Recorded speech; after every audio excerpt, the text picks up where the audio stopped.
Segunda-feira, 8 de julho de 2019, está entrando no ar ao vivo para todo o Brasil, pela TV Câmara, pelos canais da Câmara na internet, o canal da Câmara dos Deputados no YouTube, a página da TV Câmara no Facebook, mais uma edição do Participação Popular. Eu sou Fabrício Rocha e no programa de hoje nós vamos falar de um problema que pode atingir a mim, a você, a qualquer pessoa, muitas vezes sem qualquer tipo de aviso.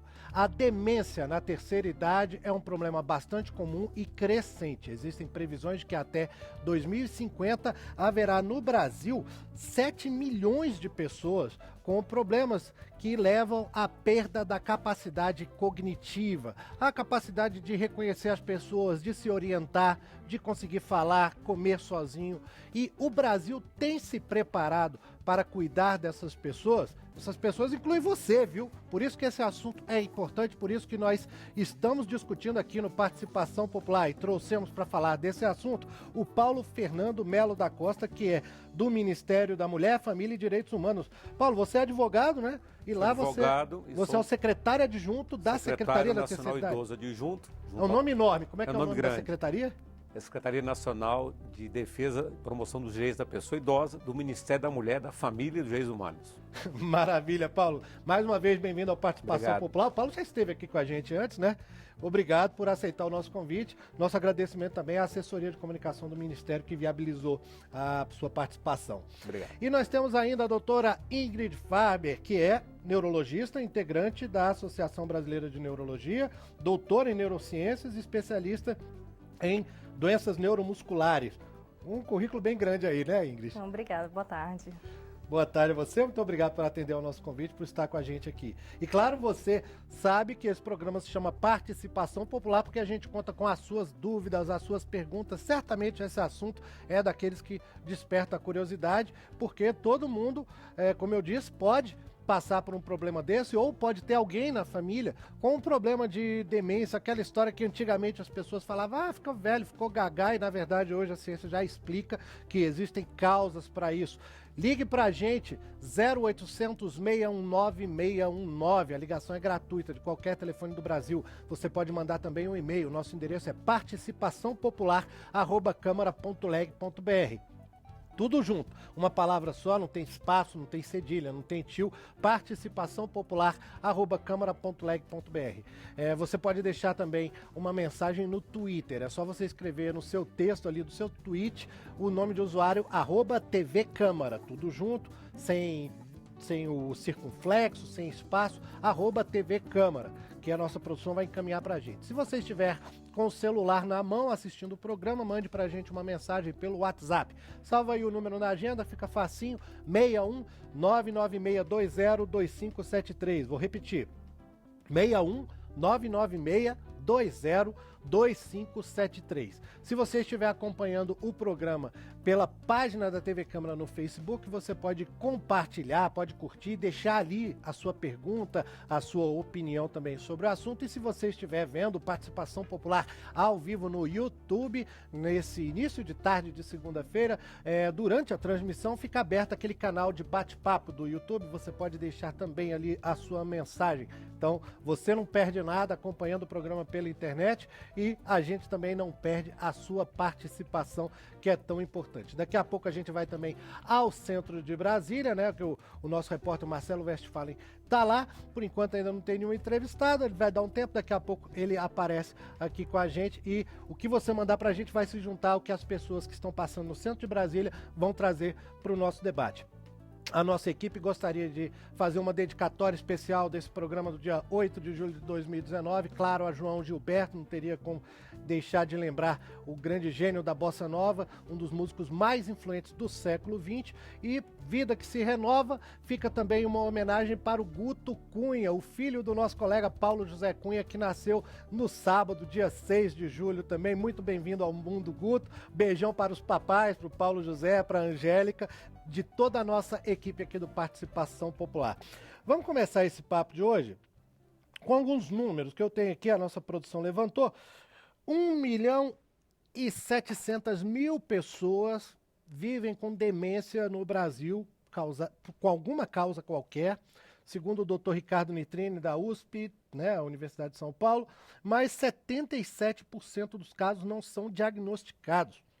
Ingrid, como é que se pode chegar a uma estimativa assim de quantas pessoas já têm problemas cognitivos causados pela idade, pelas doenças da terceira idade, mesmo que esses casos não sejam diagnosticados? Tem alguma forma científica de se chegar a esse número? Sim, com certeza. Esse dado é muito importante. Então, existem alguns estudos populacionais, particularmente existe um estudo de 2009 aqui no Brasil, do professor Nitrini, inclusive, e estima-se que em torno de 7% dos idosos tenham demência. Existem estudos também da Organização Mundial de Saúde, e esse número gira em torno, então, de 7%. De 6% a 9% dos idosos tem um declínio cognitivo que é chamado de anormal. Então, não é o envelhecimento normal, é realmente um problema de saúde e demência. Agora, Tá? um certo grau de perda de capacidade, assim, é meio que esperado até com a idade, não é? Sim, com certeza. Então, o envelhecimento normal, ele leva a um prejuízo leve de algumas habilidades cognitivas. Então, essas habilidades cognitivas envolvem vários aspectos, como você já falou muito bem. Então, capacidade de se lembrar de alguns compromissos, de alguns fatos, a habilidade de se comunicar de uma maneira efetiva, então a linguagem. As funções executivas também são muito importantes, então tomada de decisões, cálculo, lidar com o dinheiro e também as habilidades visoespaciais, que permitem que a pessoa se organize no tempo, no espaço, saiba se localizar, onde está. Então, a partir de uma avaliação médica, a pessoa que tem queixas cognitivas, a avaliação médica ela vai determinar, então, se essas queixas estão dentro do esperado para o envelhecimento normal ou não, tá? E quando a pessoa tem uma queixa cognitiva, mas não é um quadro ainda bem estabelecido de uma doença propriamente, uma demência, diz que a pessoa tem um comprometimento cognitivo leve, que é um estágio, vamos dizer assim, pré-sintomático da demência. Essas pessoas podem evoluir com demência ou não. E aí uma série de fatores vão ser avaliados para tratar-se da reversibilidade ou não do cada caso individualmente. Mas você falou da questão da queixa, né? Que o próprio paciente pode se queixar. Mas é comum também que as pessoas não percebam que estão tendo problemas cognitivos? Isso mesmo, exatamente. Então, na maioria dos casos, é algum familiar, um amigo, uma pessoa próxima que percebe que a pessoa vem desenvolvendo algumas atividades, cometendo certos erros que não eram habituais anteriormente. Então, quando a pessoa vai preparar um alimento ou no trabalho, ela começa a cometer alguns erros que não são habituais. O mais frequente é que a própria pessoa relativize, normalize esse tipo de erro que ela cometa, ou mesmo não se recorde de tê-lo cometido. Por isso que quando um familiar ou a própria pessoa, que também pode perceber eventualmente, percebe algum declínio, alguma dificuldade na consulta médica com um neurologista ou com um geriatra, sempre é importante levar alguma pessoa muito próxima para mostrar se houve realmente alguma mudança no nível prévio de funcionamento dessa pessoa. Interessante, a gente vai aprofundar mais isso no decorrer do programa, Ingrid, mas eu queria perguntar para o Paulo Fernando Melo da Costa, que é do Ministério da Mulher, Família e Direitos Humanos. Paulo, aqui no Brasil, pelo que você sabe nessa experiência sua no Ministério, a gente tem preparo para tratar das pessoas idosas, da terceira idade e especificamente das pessoas que têm algum tipo de deficiência cognitiva já, esse percentual de 7% da população idosa. A gente já fez um programa aqui, uma edição de participação popular, sobre a dificuldade, a falta, a carência que existe mesmo de cuidadores de idosos, de políticas para cuidadores de idosos. Qual o seu diagnóstico no Ministério? Então, nós temos observado lá na nossa Secretaria do Idoso, do Ministério, ainda a falta de uma cultura de preparação para lidar com as pessoas idosas. Aqui mesmo na Câmara há um projeto de lei tramitando que regulamenta, inclusive, sobre a profissão de cuidador que está ainda tramitando. Na prática, nós observamos que, além de não ter essa cultura, há muito preconceito em relação à questão do idoso. Ou seja, as pessoas muitas vezes não olham o idoso como um cidadão, razão pela qual a nossa preocupação do Ministério é colocar um programa do envelhecimento ativo e saudável. Já o fizemos agora em vários municípios, em parcerias com as prefeituras, que são locais de atendimento ao idoso, de inserção também no mundo tecnológico, para que ele não precise de um neto, de um filho para fazer as coisas na internet, pagar um boleto bancário, para que ele possa ter noções de informática, para que ele possa sociabilizar, noções também, questões financeiras, de saúde. Isso é um desafio lá da nossa secretaria. Desafio grande, né? A gente também vai aprofundar esse assunto, eu espero, Paulo, mas nós vamos lá ao centro de Brasília, como eu disse no começo do programa, que nós estamos com o Marcelo Westphalen lá, vamos falar com ele pela primeira vez. E aí, Marcelo? Boa tarde, Fabrício. Eu falo ao vivo aqui direto do setor comercial sul em Brasília, e o programa de hoje é esse tema da demência, lembrando aí que a demência é assim classificada dentro de várias doenças, a mais comum delas, a mais conhecida, o Alzheimer. Em todo o mundo, cerca de 50 milhões de pessoas têm algum tipo de demência e, segundo a Organização Mundial da Saúde, esse número vai chegar a 130 milhões de pessoas até 2030. Ou seja, o mundo vai experimentar um forte crescimento no número de pessoas com demência. Esse fenômeno devido ao envelhecimento da população que está acontecendo em todo o mundo, especialmente nos países chamados desenvolvidos, mas também esse fenômeno já está chegando fortemente aos países em desenvolvimento, como é o caso do Brasil. E a nossa primeira participação aqui vai ser com o Rogério Lira, que é servidor público. Rogério, você faz alguma coisa, você se previne de alguma forma contra a demência? Bom, para ser sincero, eu estou tomando conhecimento mais desse assunto agora contigo aqui, né? Já vi pela internet, li a respeito, né? Mas nunca me preocupei assim de fazer nenhum tipo de atividade específica para isso, né? Mas eu considero que quem está sempre exercitando-se mentalmente, né? Tem menos riscos, né? De adquirir esse problema, né? Você faz atividade física, é fumante, já teve um relacionamento, quer dizer, qual o seu nível de escolaridade? A gente sabe que a cada ano de estudo, o risco de Alzheimer cai 7%. Dessas 4 coisas que eu te perguntei, como é que você está? Bom, eu já tem um tempo que eu tô solteiro, né? E não sei se você está casado ou não está casado interfere nisso, né? Quanto à atividade física, eu considero que seja importante, né? Porque a questão de metabolismo, né? De você exercitar seu corpo. E principalmente eu acho que é a questão de você não ser uma pessoa muito passiva do ponto de vista intelectual, né? Tem pessoas que não gostam muito de raciocinar, de pensar a respeito das coisas da vida, né? Eu acho que você deve sempre estar se questionando, né? Questionando as coisas que ocorrem ao redor. Com certeza, e isso é o que dizem o mais importante, é se manter ativo mentalmente. Daqui a pouco a gente volta com mais algum entrevistado para falar sobre como se prevenir aí da questão da demência. Fabrício. Beleza, Marcelo. Valeu, obrigado por trazer aí o relato do Rogério Lira, que trouxe umas questões interessantes. Eu vou passar para a doutora Ingrid Faber aqui. É verdade esse negócio de exercícios mentais, manter a mente ativa, diminui o risco de demência, Ingrid? Sim, com certeza. Isso é um fator muito importante. Então, por exemplo, as pessoas que não tiveram oportunidade de aprender a ler e escrever, sabe-se que elas têm um risco 2 vezes maior de desenvolver alguma demência ao longo da vida do que as pessoas que foram alfabetizadas. Tá? E dentro mesmo das pessoas que foram alfabetizadas, ou mesmo das que não foram, quanto maior o nível de atividade intelectual ao longo da vida, quanto maior o nível de leitura, engajamento social, atividade cognitiva em geral, menor a chance da pessoa vir a desenvolver demência. Tá? Também foi levantada essa questão de relacionamentos, então uma vida socialmente ativa, então encontrar-se com familiares, com amigos, ter conversas, ir a diferentes locais, são fatores realmente considerados protetores para o desenvolvimento de demência. Então não é tanto a questão de estar casado ou não que influencia, mas sim de manter contato com gente, né? E justamente ter uma boa rede de apoio, de relacionar-se, de conversar, justamente isso. Onde entra aquelas políticas que você estava falando, Queria né, Paulo? aproveitar a presença do doutor e tirar uma dúvida. Tem Claro. O avô da minha esposa é um senhor de 103 anos. E ele é capaz de rememorar dados da década de 30, da Revolução Constitucionalista 32, da Era Vargas, e ele não é capaz de lembrar se tomou café da manhã hoje ou não.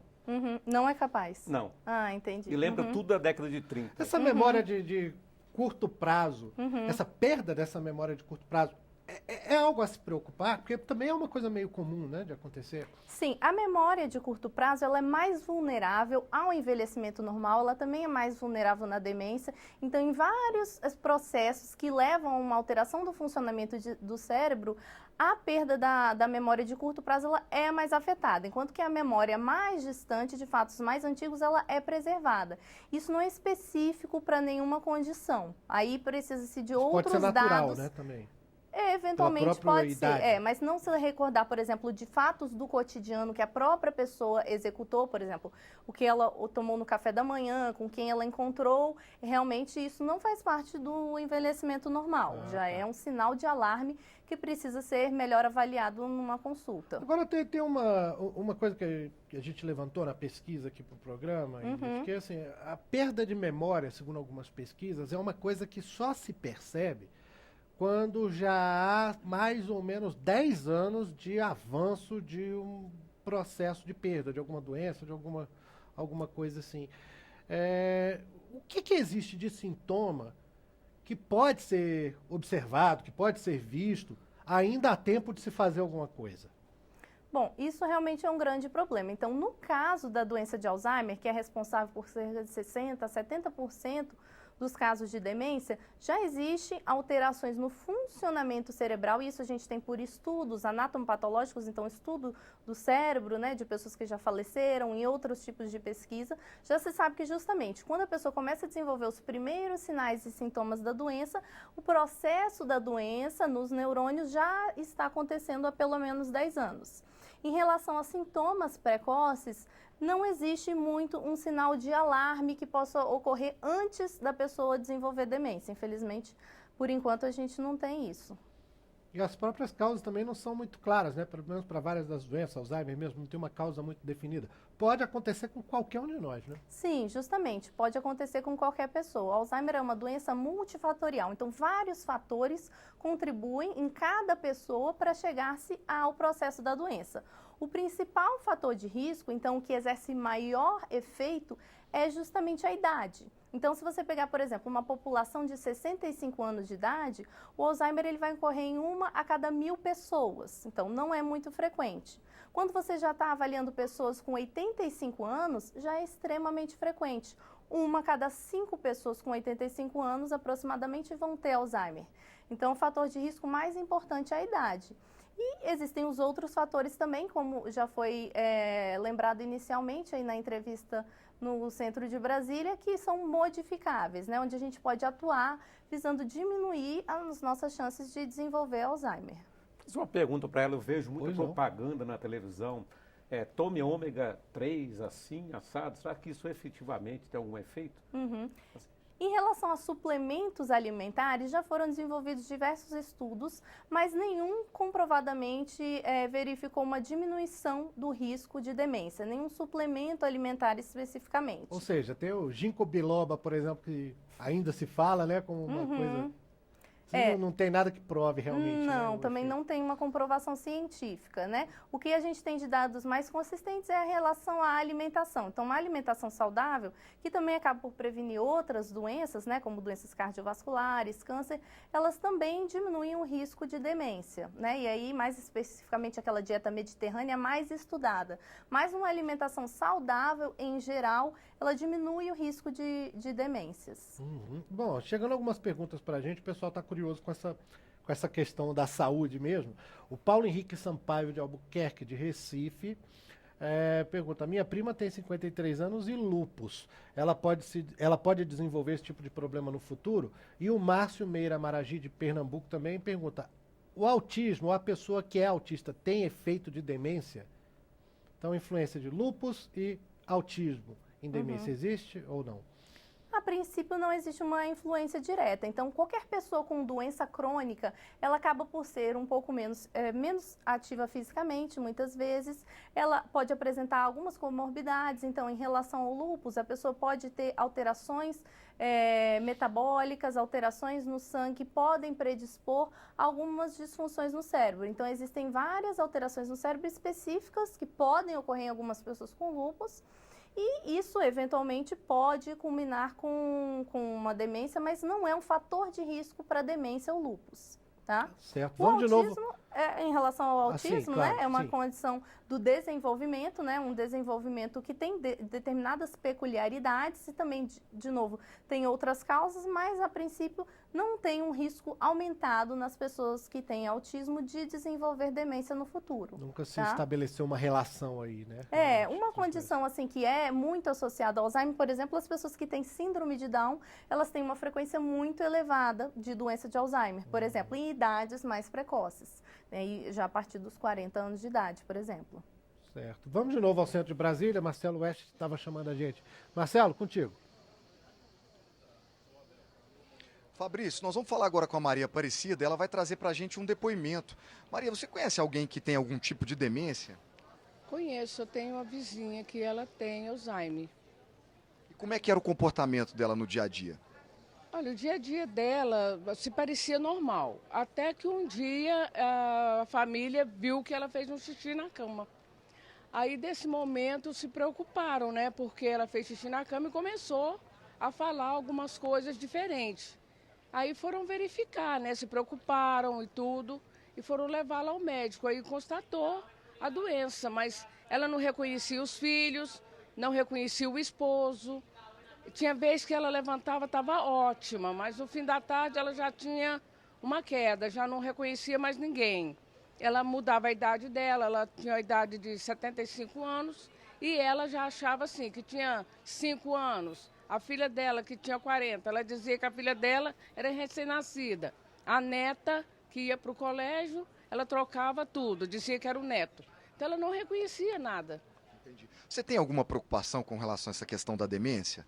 Eu tenho muito, porque eu vejo um caso desse e fico pensando na minha vida, né? Já imaginou eu ficar assim, sem reconhecer a família, passando por uns problemas desses? Então eu tenho essa preocupação, não só comigo, mas também com a minha família. Eu sempre estou observando, esposo, filho, a minha irmã que está comigo, então eu sempre observo. Perfeito. Inclusive você me disse que procurou um médico, né, para fazer um levantamento aí da sua saúde. Eu acho que o caminho é esse mesmo. Parabéns. Obrigado pela sua participação, viu? Fabrício. Valeu, Marcelo. Legal você ter trazido aí esse relato da Maria Aparecida sobre a vizinha dela, e ela trouxe uma pergunta que eu vou passar para o Paulo. Que resposta, Paulo, que o Estado poderia dar hoje, o Estado brasileiro, para a pergunta que a Maria Aparecida fez ali? E se eu ficar assim? É um desafio, não só do nosso Ministério, mas uma política transversal junto também ao Ministério da Saúde e ao Ministério da Cidadania. Esses 3 ministérios têm feito esse trabalho de um olhar mais atento à questão do idoso no Brasil, porque, como eu falei, até questões orçamentárias, a Secretaria do Idoso é o primo pobre da Esplanada, ou seja, é a secretaria que tem menos recursos, não é? E lembrando que daqui a poucos anos, daqui a 20, 30 anos, nós seremos, né, eu me incluo nisso, nós seremos já 25% da população. E o Estado tem que se preparar para essa nova perspectiva, dessa nova dinâmica. Então, essas ações concretas, principalmente divulgar os direitos dos idosos, eu observo lá na nossa ouvidoria, no Disque 100, Disque 180, eu levei um susto com a quantidade de denúncias que são feitas, a negligência, os maus tratos em relação aos idosos, questões patrimoniais, muitas vezes os filhos e netos se apossam da aposentadoria, dos seus bens, questões também financeiras, ou seja, quando a pessoa é aposentada, em 10, 15 minutos começam as financeiras ligando para que façam empréstimos consignados, e também em relação à prioridade do idoso, né? Eu comentava aqui nos bastidores, agora há poucos dias, um fato verídico ocorrido com a minha mãe de 80 anos, que estava num voo, né, junto de uma senhora grávida e o outro rapaz deficiente com muleta, e a discussão era quem teria mais prioridade. Quando a lei, né, o Estatuto do Idoso, assegura, né, que as pessoas com mais de 80 anos têm a prioridade das prioridades. Né? Isso não é muito conhecido. Não é muito conhecido. E causa espanto que aqui nesta casa, na Câmara, tem um projeto de lei que queira, inclusive, mudar a idade do idoso, que não seja mais 60 anos, que passa a ser 65 anos, e o deputado acha que está aumentando a expectativa de vida, então que os direitos do idoso deveriam ser adiado para 65 anos. E nos causa muito espécie, muito espanto esse tipo de proposição. Então a reação a isso lá no Ministério, você sente, o pessoal da Secretaria? Sem dúvida nenhuma. Estamos atentos a todos os projetos de lei que tramitam. Por exemplo, uma coisa que pouca gente sabe, que o cidadão contribuinte pode, na sua declaração de imposto de renda, fazer doação ao Fundo Nacional do Idoso e ter abatimento no imposto de renda. E isso não há uma divulgação pela imprensa, nem pelos próprios contadores, para que assegure esse serviço também ao cidadão contribuinte. Conta pra gente como é que a pessoa faz para fazer uma doação dessa. Essa é daquelas que aparece no campinho de Exato. doações efetuadas. Então, lá, quando né? você for declarar o imposto de renda, tem lá os abatimentos, né? Aí você pode pegar uma parte daquilo que você, do imposto a pagar, e até 3% você fazer a doação para o Fundo Nacional do Idoso. Esse dinheiro depois é revestido em políticas públicas. Por exemplo, nós temos quase 6 mil municípios no país e pouco mais de 1.000 tem o Conselho de Proteção ao Idoso. Ou seja, as pessoas falam muito do Conselho Tutelar da Criança e Adolescente e se esquecem que nós também temos um Conselho de Proteção ao Idoso. E as prefeituras não estão atentas a isso. Então, o trabalho do nosso ministério é equipar, inclusive, esse Conselho de Proteção ao Idoso com computador. São municipais. esses Municipais, com bebedouro, com automóveis, para que o idoso possa ser melhor atendido na sua base, ou seja, no município. E quanto que esse fundo tem atualmente? Você tem uma noção do valor? Infelizmente, nós pegamos um fundo contingenciado, ou seja, que o governo passado pegou uma parte desses recursos para aplicar em outras coisas. Então, agora, a partir do orçamento desse ano, inclusive com a ajuda aqui da Frente Parlamentar de Defesa do Idoso, da nossa Comissão Permanente do Idoso, a deputada Lídice da Mata, nós estamos fazendo gestões para que tenhamos um orçamento maior para essas políticas públicas voltadas ao idoso. Não só do fortalecimento do programa Envelhecimento Ativo, mas também do fortalecimento desses conselhos de proteção ao idoso nos municípios. Bom, o Thiago Speed está acompanhando o programa pelo YouTube, disse muito bom conteúdo, parabéns, abração para você, Thiago, obrigado pela audiência. E tem uma mensagem que chegou pelo 0800 619 619 da Cristiane Giovanninete Silva de Souza, Ribeirão Corrente, São Paulo. Minha mãe tem 71 anos de idade, ela tem câncer de mama, não quis fazer cirurgia. Foi com os amigos para casa do seu sobrinho, depois voltou para minha casa. Depois disso foi para casa do ex-marido, faz suas necessidades na roupa, não aceita nossos conselhos, não acredita no seu advogado. Escreve cartas para o esposo, se passando por outra mulher para separar. Ela não tem coragem de falar para o marido que quer separação. Eu gostaria de saber se ela tem algum problema na cabeça por estar fazendo esse tipo de coisa. Você acha, Ingrid? Bom, bastante criativa, né? É interessante essa pergunta. Então, assim, existem vários tipos de doenças do cérebro que podem alterar o comportamento das pessoas, né? Então, existe uma ampla gama de diagnósticos diferenciais, né? Por exemplo, no caso de pessoas com câncer, isso pode alterar determinados aspectos metabólicos da pessoa. Então, tem que ser feita uma investigação de diagnóstico diferencial amplo. Mas, realmente, qualquer sinal assim de mudança do comportamento, a pessoa tinha um comportamento prévio, vamos supor, era uma pessoa mais séria, era uma pessoa muito educada e depois mudou o seu comportamento, se tornou muito extrovertida, começou a fazer piadas ou falar coisas inadequadas, isso é um sinal de alerta para a família. Nossa, pode ser que esteja ocorrendo uma demência ou algum outro problema. Então, o ideal é levar um médico, um neurologista ou um geriatra para avaliar melhor o que está acontecendo. Mas, realmente, o que essa ouvinte relatou para a gente é um motivo de alarme, é um motivo realmente de levá-la ao médico para avaliar melhor o que pode estar ocorrendo, né? Porque houve uma mudança de comportamento, né? Não é só uma questão psicológica aí, né? Também. Acredito que tem não. o neurológico. O Marcelo Oeste estava chamando a gente de novo lá do centro de Brasília. É isso, Marcelo?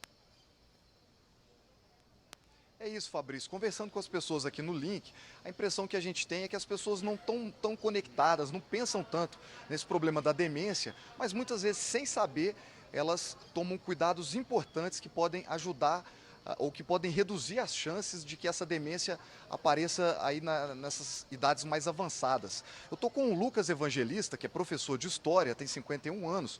Lucas, o que você faz para tentar se proteger da demência? Boa tarde. Uma das coisas que eu me cuidei para não ter esse problema do Alzheimer da idade mais avançada, e faço isso até hoje, uma das coisas que eu fiz foi parar de fumar. Isso aí foi primordial para a minha vida, melhorou minha saúde em 100%.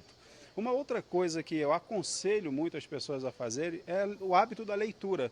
Eu, como professor de história, tenho que ler bastante. Então, isso é uma coisa que faz com que a mente desenvolva um pouco mais e você não fica alheio a esses problemas específicos como é o Alzheimer.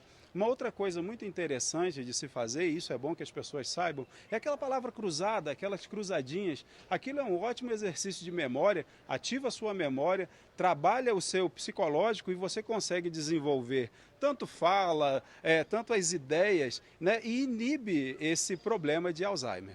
Você deu o exemplo da sua mãe, que tem 81 anos, faz palavra cruzada e que, segundo você, está com a memória espetacular, assim, lembra de aniversário, lembra de tudo, né? Então, acho que é isso, procurar manter a mente ativa, né? Obrigado pela sua participação. Fabrício. Valeu, Marcelo. Legal que o Lucas aí que falou com você já está até bastante conscientizado em relação ao assunto. Dá para ver que ele se preocupa. A dica das palavras cruzadas é boa, realmente, né? Agora também tem uma outra questão que eu queria levantar com a doutora Ingrid Faber, que é o seguinte, a gente normalmente associa a questão da demência na terceira idade ao Alzheimer, mas existem outras causas também, né?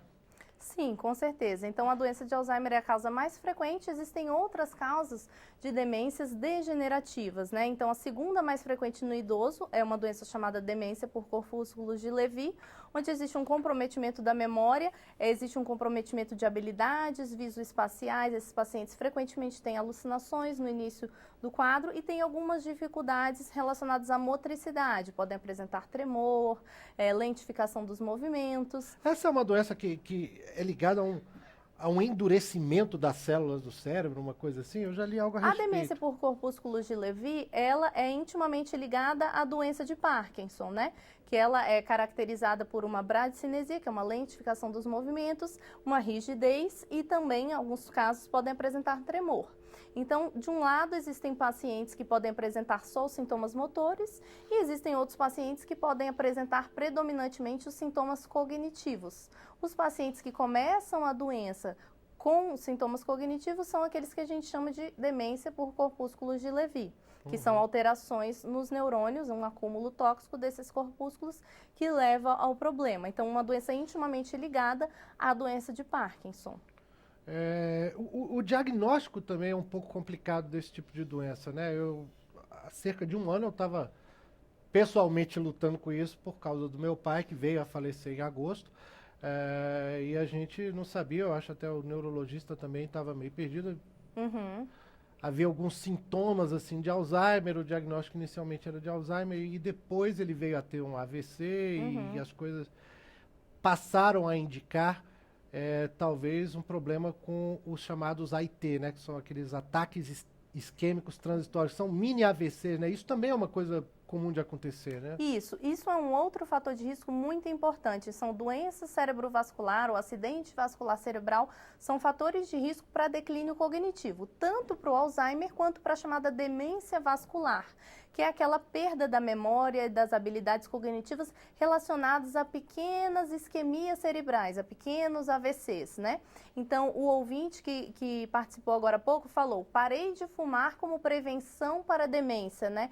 Isso é fundamental. Então, o controle de outros fatores de risco também ajuda a prevenir as duas formas mais frequentes de demência, que são a doença de Alzheimer e a demência vascular. Tá? Então, parar de fumar, ter um controle adequado de hipertensão para as pessoas que têm problema de pressão alta. Diabetes também, né? Perfeitamente. Ter um controle da glicemia, um controle do açúcar no sangue adequado, tá? E o controle de outras doenças, por exemplo, a apneia do sono, que é ligada àqueles roncos, a interrupção do sono.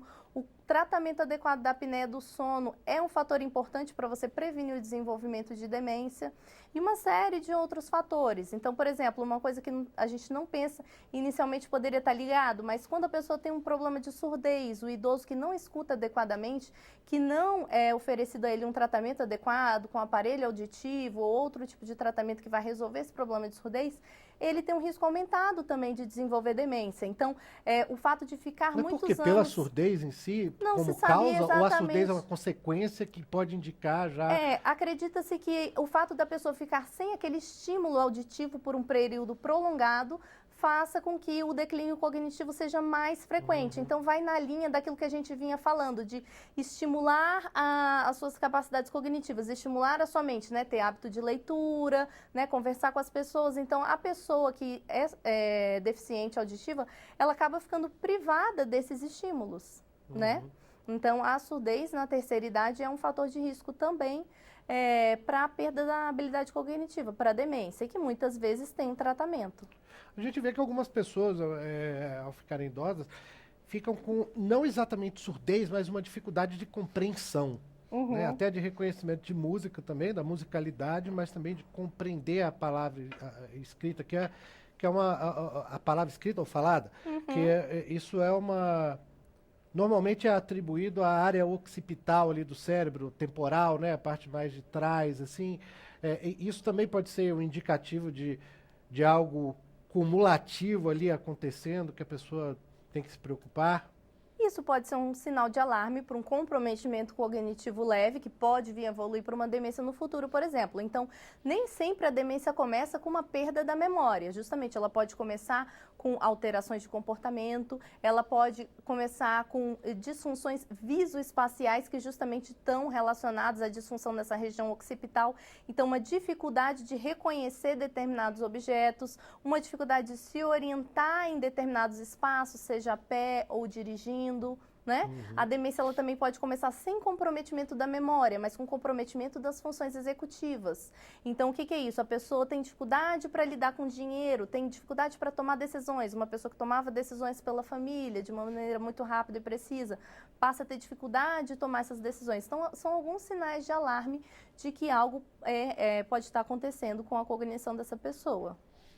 Bom, a direção me informa que nós temos no telefone do Participação Popular a deputada Lídia Cida Mata, do PSB da Bahia, que é a presidente da Comissão do Idoso aqui na Câmara. Deputada, está ouvindo bem a gente? Estou ouvindo bem, sim. Ô, deputada, bem-vinda ao Participação Popular. A gente está discutindo um assunto aqui que também tem sido falado, essa questão da demência na terceira idade, das doenças que levam a isso. Isso tem passado por debates na Comissão do Idoso aqui na Câmara, não é? É verdade. Boa tarde a você, boa tarde aos especialistas, a todos que estão assistindo ao nosso programa. Nós acabamos de ter uma audiência pública muito importante com representantes da Academia Brasileira de Neurologia, com psiquiatras, professores, Dr. Ricardo Nitrini, um destes especialistas que participou, e discutimos exatamente a incidência da demência no Brasil, na população idosa no Brasil e na América Latina. E ele pôde nos mostrar que nós temos uma incidência maior do que outros países e outros territórios do mundo, no caso, a América Latina. E com uma perspectiva de que 1,7 milhão de pessoas no Brasil têm algum tipo de demência. E 77% destes não foram ainda diagnosticados. Portanto, a partir daí, nós discutimos a necessidade do parlamento debater mais ainda essa questão e se debruçar sobre esse tema para ajudar a que nós pudéssemos adotar uma política nacional de prevenção à demência em nosso país, com uma legislação. E nós decidimos, após essa audiência pública, constituir um grupo de trabalho na nossa comissão, juntamente com a Comissão de Seguridade, que ficou de estudar essa possibilidade também, para que nós pudéssemos, com os especialistas e os deputados, e um grupo de deputados das duas comissões, debater essa questão a nível de legislação. Deputada, a gente tem informação, pedi para a senhora confirmar, de que até nesse evento mesmo se falou que alguns países aproximados do Brasil já têm políticas nacionais, políticas públicas voltadas para a terceira idade, como Chile, Cuba, México, Costa Rica, Porto Rico, Uruguai. Inclusive, um dos debates que nos levou a essa discussão foi justamente o fato de, há 2 anos atrás, ou 3 anos atrás, 2017, 2 anos atrás, haver sido iniciado no Ministério da Saúde um debate, um seminário com a Costa Rica a respeito de análise de uma política nacional. E que isso paralisou. E agora a Associação Brasileira de Neurologia vai fazer um seminário internacional também tendo como exemplo e trazendo como exemplo a Costa Rica. Então, nós vamos concluindo que no Brasil as políticas, elas não são adotadas como políticas permanentes, viram programas. Um governo passa, sai, acaba aquele programa. Então, a necessidade de nós superarmos isso numa população de idosos que só cresce, né? E que nós precisamos atuar no nível da prevenção a essa situação. Até porque um dos problemas identificados na nossa população de idosos e que leva a um grande número de crescimento de tipos de demência, não sei se os especialistas aí concordam, mas seria a baixa alfabetização, a baixa escolaridade das pessoas, portanto, uma linha de pobreza alta que leva a que esses efeitos que podem gerar a demência se instalem. Isso é só mais um dos vários efeitos da desigualdade, né, deputada? Agora, o Paulo Fernando, que está aqui com a gente, representando o Ministério da Mulher, Família e Direitos Humanos, disse que especialmente a Secretaria do Idoso é o primo pobre da esplanada dos ministérios, que o Fundo Nacional do Idoso já foi descontingenciado ali, já foi usado em outras coisas e agora está se tentando reverter os recursos, mesmo sendo um fundo que pode receber doações oficiais ali, dedutíveis no imposto de renda. Os conselhos, né, os conselhos municipais ali da pessoa idosa não se desenvolvem, só 1.000 municípios, né, Paulo, que você falou? Que tem o conselho. De que forma se pode alocar recursos no momento de farinha pouca, meu pirão primeiro, para pessoa idosa, deputada? O primeiro movimento cabe ao próprio Poder Executivo. É apresentar um projeto orçamentário à Câmara sendo mais generoso com a política de idosos com a Secretaria Nacional de Idosos. Depois foi agora feita mudanças radicais na composição do Conselho Nacional, em todos os conselhos, mas no Conselho de Idoso também de maneira especial. Isso também prejudica, porque o Conselho amplo, ele faz com que a política possa ser mais debatida e, portanto, defendida nas instâncias de poder local, de poder regional. Segundo, a mobilização e a sensibilização do Parlamento, também para que o Parlamento, através das emendas de comissão, de emendas de bancada, de emendas individuais, possa privilegiar ou destacar uma ação direcionada à população idosa. E, finalmente, a mobilização da própria sociedade, que, tendo conhecimento das dificuldades das pessoas com idade acima de 60 a 65 anos, possa se mobilizar para exigir uma posição do governo de defesa de uma política de inclusão e de defesa da saúde dessas pessoas. Certo, deputada Lídice da Mata, do PSB da Bahia, presidente da Comissão do Idoso aqui na Câmara dos Deputados. Obrigado por ter estado com a gente no Participação Popular. Um grande abraço. Obrigado a vocês. Bom, vamos continuar aqui. Eu tenho uma questão que a gente ainda não tocou tão bem aqui, mas eu queria levantar para o Paulo Fernando em cima de uma coisa que ele mesmo falou, Paulo. Você disse que, em muitos casos, o idoso não é visto como um cidadão, inclusive dentro da própria família. Você acha que há uma cultura, vamos dizer assim, aqui no Brasil, de que o idoso é um problema exclusivamente da sua própria família também? Na verdade, a pessoa não vislumbra a ideia que um dia ela vai ser idoso também. Veja, por exemplo, até a própria casa aqui, nós temos muitos deputados com mais de 60 anos e um número maior ainda de senadores. O nosso próprio presidente da República já é considerado idoso, a nossa ministra Damares não, né? Ela não é idosa ainda. E não tem essa sensibilização, muitas vezes, os parlamentares, de apresentar essas emendas. E isso também reflete no cotidiano das famílias. na condição de advogado, nós discutimos isso muito na OAB, uma ação preventiva. As pessoas não querem falar de deixar registrado já a sua vontade, o seu testamento, a sua divisão de bens. Existe uma figura na lei que é a figura do testamenteiro, ou seja, fazer valer a vontade daquela pessoa, né? E isso muitas vezes é um assunto muito melindroso, porque envolve questões patrimoniais. É um assunto que ninguém quer tratar, Mas né? é A um própria assunto, morte. e assim, não né? falo porque eu sou advogado, não, mas é uma questão das pessoas resolver um problema futuro, ou seja, Antecipar, né, ali, já né? deixar os bens para aquele filho, né, com usufruto para a viúva, para o viúvo, no caso, falecimento de um dos cônjuges. Mas isso tudo não é muito burocrático e caro? Mas fica muito mais burocrático e caro se não o fizer. Na verdade, se a pessoa fizer de uma maneira antecipada, nós recebemos denúncia agora esses dias, secretaria, de uma senhora que detinha um patrimônio bastante volumoso, né, e ela deixou ao encargo de um sobrinho um valor numa conta de R$500 mil para que pudesse cuidar dela na velhice.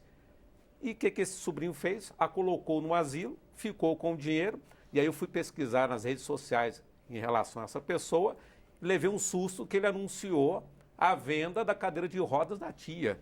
Ou seja, uma perversidade, uma crueldade. Obviamente, isso foi encaminhado ao Ministério Público, que cuida do idoso, e vai ser comunicado ao juiz que está vendo essa questão da herança, e ele vai ser enquadrado no instituto chamado da ingratidão, inclusive podendo perder essa parte da herança que havia lhe sido destinado. Eu vou perguntar para os dois, aproveitando aqui que nós temos visões diferentes de um advogado e de uma médica, a mesma pergunta para os dois, começando com a Ingrid. Qual é a maior dificuldade para a família de uma pessoa que está com problemas de demência, ou até mesmo em alguma fase específica do adoecimento? Qual é o momento mais sensível? Começando por você, Ingrid. Então, dentro dessa ideia da valorização do idoso, né, como um ser ativo no núcleo familiar, né, isso passa pelo diagnóstico tardio, justamente. Então, é considerado o envelhecimento normal, muitas vezes, o esquecimento, a perda de determinadas habilidades. Então, muitas vezes o idoso não é levado ao atendimento médico, às vezes também tem dificuldade de chegar a esse atendimento, fazendo com que o diagnóstico seja extremamente tardio, né? Mas é importante essa questão que você levantou, porque assim, é muito difícil realmente para a família lidar com a pessoa que tem demência, principalmente porque muitas vezes elas passam por determinadas alterações de comportamento e de humor. Isso eu diria que é o fator mais difícil para a família lidar. Então, muitas vezes a pessoa com demência, ela pode ter momentos que ela tem um comportamento agressivo, momentos que ela tem alucinações, então ela vê ou escuta coisas que não estão presentes, que não são reais. Isso é muito difícil para a família entender que faz parte da doença, né? E que muitas vezes a pessoa não está tendo um comportamento agressivo por uma questão voluntária, porque quer ser agressivo com aquele outro familiar. Então, isso muitas vezes leva a problemas justamente de relacionamento daquele idoso, a abandono, a uma série de situações de vulnerabilidade que o idoso com demência acaba apresentando. O que o advogado Paulo Fernando, representando o Ministério, que recebe denúncias sobre violência contra idosos e tal, o que na sua visão, Paulo, é a dificuldade maior para os familiares, que muitas vezes são os responsáveis pelo cuidado dos idosos também? Eu diria que a questão do respeito, de fazer prevalecer a vontade daquela pessoa quando ela estava lúcida, e também a questão do diálogo entre os familiares, entre os irmãos, entre os sobrinhos e os netos, para ver aquilo que é melhor para o idoso, porque muitas vezes o olhar é aquilo que é melhor para mim, na condição de filho, na condição de neto, mas não se tem um olhar para aquilo que é melhor para o idoso. Então nós temos questões lá no Disque 100, no Disque 180, de denúncias, né, de pessoas que ficam abandonadas, não só o abandono material, mas também um abandono afetivo. Nós temos questões práticas do dia a dia, pessoas que não têm documentos e as pessoas não se importam com isso. Então, aquele idoso não tem questões regularizadas, previdenciárias, né, no seu tempo de serviço. Acontece até um autoabandono, muitas vezes. Um autoabandono, né? As questões patrimoniais, aí vê perante os filhos, os netos, quem tem melhor condições para lidar, que eu não chamo de problema, mas lidar com aquela situação real. Muitas vezes tem que entrar com ações, pedindo a curatela. Muitas vezes essa pessoa está no estágio de demência tão grande que não tem condições de ir na audiência, na justiça. e aí lá no tabelião tem que mandar um técnico para aferir em loco na casa da pessoa que ela não tem condições. E isso, obviamente, gasta-se tempo, gasta-se dinheiro também, mas são situações que devam ser olhadas de uma maneira mais atenta. Lembrando que um dia nós também seremos idosos e as pessoas não têm essa consciência. Então, essas questões judiciais que você levantou são muito interessantes, porque a partir de um diagnóstico precoce, então, quando a pessoa é diagnosticada em estágios iniciais, por exemplo, da doença de Alzheimer, ela é capaz, então, de tomar uma série de decisões para o seu futuro, para a sua fase final de vida. Então, como que ela vai querer levar aqueles 10 anos que ela vai ter pela frente, ou ninguém sabe ao certo quantos anos que cada pessoa vai ter pela frente. Mas a pessoa, a partir do momento que tem um diagnóstico de demência, uma fase inicial, ela consegue ter um diálogo melhor com familiares, ela consegue fazer um planejamento. Então, isso é muito benéfico para a pessoa, não só porque ela pode receber um tratamento precoce, né, muitas vezes abrandar alguns dos sinais e sintomas que ela vem percebendo, né, mas também porque ela pode fazer um planejamento melhor. Quando a demência já é diagnosticada em estágio muito avançado, como foi o exemplo daquele caso que uma participante, a Maria Aparecida, citou, né, de uma paciente que foi diagnosticada numa fase que já não reconhecia os familiares, né? E isso mostra pra gente o quê? Que existe realmente um atraso muito grande, porque isso ocorre em fases muito avançadas da doença de Alzheimer, né? Então, um diagnóstico precoce é extremamente importante também por isso, para possibilitar melhor qualidade de vida e que o idoso fique participativo o máximo possível, pelo máximo de tempo possível. Pela minha experiência pessoal com isso, uma das coisas mais difíceis realmente é você ver aquela pessoa que sempre foi uma referência para você se transformar completamente. Isso é muito complicado. Vamos de novo ao centro de Brasília, Marcelo Oeste. Fabrício, eu vou encerrar minha participação aqui do link do nosso programa, acho que da melhor forma possível. Eu estou aqui com a Edileuza Silva, ela é funcionária pública aposentada e ela é assim a animação em pessoa, quer trazer algumas lições para a gente. Ela prefere não revelar a idade, mas se reconhece aí como uma pessoa da terceira idade, dessa moderna terceira idade, que está sempre buscando se manter ativa. Edileuza, o que você faz para manter essa disposição? Faço primeiramente academia, minhas aulas, danço, vou para boate e me cuido com a saúde, né, também, né? E aconselho as pessoas da terceira idade que não fiquem sentadas no sofá, que saiam para se divertir, porque não morremos ainda. Estamos vivos, né? Precisamos viver o resto da vida feliz. É isso aí. Envelhecer com tranquilidade. Exatamente, envelhecer com qualidade, né, Edileuza? Você é um belo exemplo disso. Muito obrigado pela sua participação. Fabrício. Valeu, Marcelo. Legal trazer aí o alto astral de Edileuza e os conselhos dela também que são úteis, né? Academia, dançar e tudo. Vamos terminar aqui com uma pergunta que chegou da Marta Agostoni. Ela mandou a pergunta pelo YouTube. Eu tenho um familiar que acha que as pessoas da televisão falam com ela. Há algum tratamento possível? Sim, isso é comum? Sim, esse tipo de sintoma, né, de acreditar que uma pessoa da TV fala com você, é um sintoma que entra dentro de um grupo de sintomas neuropsiquiátricos que a gente chama de sintomas psicóticos, né? Isso pode ocorrer, por exemplo, nas demências, pode ocorrer, por exemplo, na esquizofrenia ou na depressão com sintomas psicóticos. Então, existem várias condições médicas, neuropsiquiátricas, que podem cursar com esses sintomas. De maneira geral, quando esse tipo de sintoma leva algum prejuízo para a pessoa ou para os familiares, é possível fazer uso de diversos medicamentos, muitas vezes da classe dos antipsicóticos, para ter uma melhora desses sintomas, possibilitar que a pessoa se relacione de uma maneira mais plena, de uma maneira mais adequada. Isso é avaliado caso a caso. Então é bom realmente procurar um médico sobre Com isso, certeza. Né? Falar com o médico. Bom, Marta, eu tô falando com você mesmo, tá? Então você pode falar pro seu parente aí que você tá tendo a mesma sensação. Bom, a gente tá chegando no final do programa. Eu quero agradecer aqui ao Paulo Fernando Melo da Costa, que vem representando o Ministério da Mulher, Família e Direitos Humanos, a Secretaria Nacional de Promoção e Defesa dos Direitos da Pessoa Idosa. Paulo, muito obrigado mais uma vez por estar com a gente. Obrigado pelo convite. E uma coisa muito curiosa, agora, mês passado, a nossa ministra Damares, presidente, inaugurou a primeira creche, né, para idosos na cidade de Fortaleza, que é um programa que depois, com mais tempo, nós viremos aqui falar. Espero que sim. Espero que seja uma iniciativa aí que a gente possa discutir projeto mais. pioneiro que vamos estender para outros lugares do país. Legal, Paulo. Muito obrigado. E doutora Ingrid Faber, neurologista, muito obrigado por ter estado com a gente aqui no Participação Popular. Obrigada, boa tarde. E obrigado a você que nos acompanhou nessa edição do Participação Popular. Eu sou Fabrício Rocha. A gente se fala, a gente se vê. Grande abraço. Tchau.